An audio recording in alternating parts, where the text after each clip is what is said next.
Hey guys, welcome to this week's Learning with Cappy, and you know what? I don't care, this series is just going to be 90% grammar and 10% social issues, because, you know, that's how I roll. But anyway, that's what it's going to be, so hope you're okay with that. So one this week is going to be short and sweet. It is just going to be another confusion that people seem to have, but it's a very simple one that they just don't seem to tell you about at any point in life. Just, you know, schools. So it's the difference between imply and infer. And most people seem to think that these things mean the same thing, like you can use them interchangeably. But that's not the case. They mean different things, though they are very closely linked together. So hopefully everyone knows what imply means. It's a simple word that most people use on a very regular basis. It means to hint at something without explicitly stating it. It's when you're trying not to be rude, or you want to say something without the other people around you understanding. Basically, it can be a sly way of communicating, or a way for you to soften the blow of saying something that the other person probably doesn't want to hear. Now, infer is not something that you can do by talking. It is not something that you are conveying to someone else when you are implying something.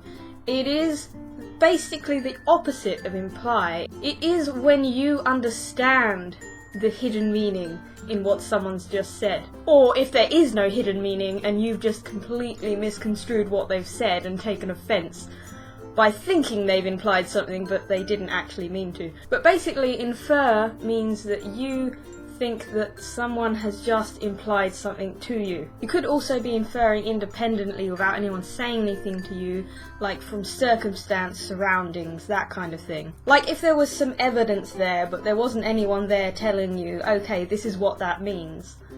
You have just inferred the information to think, okay, so this must mean that this is what happened. So they work very closely together. If someone is implying something and the other person understands it, then the other person has inferred it. But obviously it is possible for you to imply it and the other person not to get it at all, so they haven't inferred, or the other person does infer but you weren't actually implying anything at all. And that is when things get messy and communication breaks down. But really, you know, that's the problems when you don't explicitly say what you want to say. It's the same with sarcasm, you know, some people just don't get it, and then they get offended because you said something really rude or horrific or just a plain lie.